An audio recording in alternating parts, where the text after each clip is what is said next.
right, well, Matt and I had a front row seat to Paolo Banchero versus Jabari Smith Jr. So let's take a look at what went down last night, because Paolo Banchero, he was impressive in his debut. And this is when I say, okay, don't get too excited, don't get too excited. I got excited when I saw them matching up against each other just right from the get-go, Matt. And you can see Paolo showing off his range already. Very aggressive out the gate. You know, started the game off 2 for 2 from the three-point line, but I just like his aggressiveness.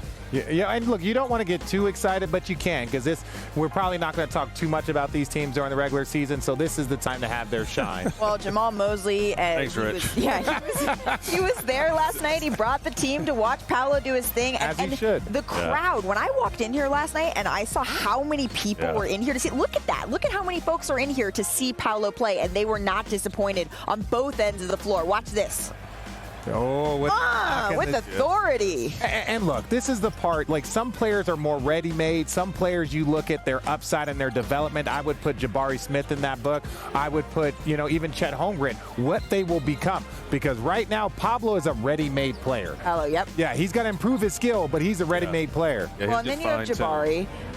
He didn't maybe have the splashiest debut, but he showed some flashes, Richard. But yeah, he definitely showed some flashes. What do you got, Matt? No, I was just going to say, and we talked about this before, set his teammates didn't really look for him. So I know you're probably going to go into, he needs to find a better way to demand the ball, get the ball in his spots, and then just be aggressive. Although he only took 2 less shots than Paolo, it just looked like Paolo was a lot more aggressive offensively, as you see here, getting to his spots and just doing what he does. Well, you also had R.J. Hampton out there. So again, a couple more people that they had synergy to build. Let's take a listen to Paolo Banchero after the game. It's pressure, but it's like, I don't know. I got it tattooed on me, you know, no pressure, literally. So I just always, I've always dealt with pressure well, you know, and been able to handle it. And I mean, at the end of the day, it's just basketball. Like, it can be all the pressure, all the noise in the world, but at the end of the day, you got to go out there and hoop against 5 other guys. So it's like, what really is it if it's just basketball, you know? So.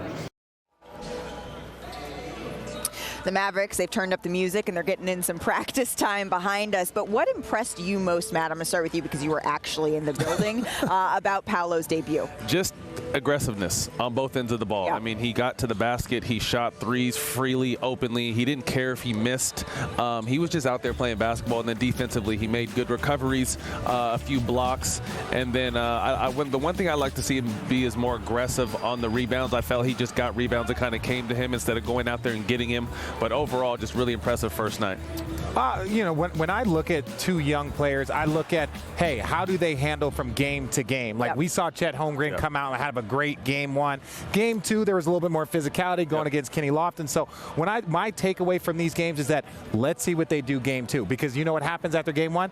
You have video, you have scouting. Like, the scouting starts to start. Yeah. That's when it starts to get more fun. It's like, hey, this is what he does. This is his right hand. He likes to spin back on his left. So I love to see how young players adjust from game 1 to game 2. So I want to see what Jabari does in game 2, and I want to see what Paolo does. And I don't think, I mean, we all know it's just Summer League, and we know that. But to me, as a former player, you look at certain moves and aggressiveness and just the way they play within. And we're not necessarily looking at what kind of numbers and rebounds they particularly put up, because we all know a lot of these guys won't be in the league this upcoming season. So you just look at small things that they do that just like, okay, that's a pro mover. I like that aggressiveness, or I like the way he went up and got that rebound. So on the flip side then, what more do you want to see from Jabari Smith, Matt? Aggressiveness. Yeah. Just the exact same that I saw from Paolo. I just want to see that from Jabari, although his team was really gunning and not really looking for him. Christopher had a good game. These guys are obviously out there playing for their careers, right? You know, so just him kind of demanding, I'm the 3rd pick. I need at least 15 to 20 shots from him. That's what I say. Take 10 bad ones, right? Take 10 bad ones, because it's more of like,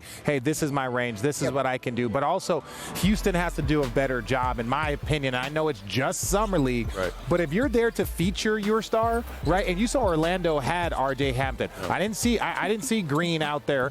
You know, like, so you got to figure out a way to feature these guys and say, hey, this might not be our offense in the regular season, but best believe this is going to be our offense in Summer League. Nobody shoots the ball till he touches it. I don't want to see everybody else with 15 shots. That's not what I want to see.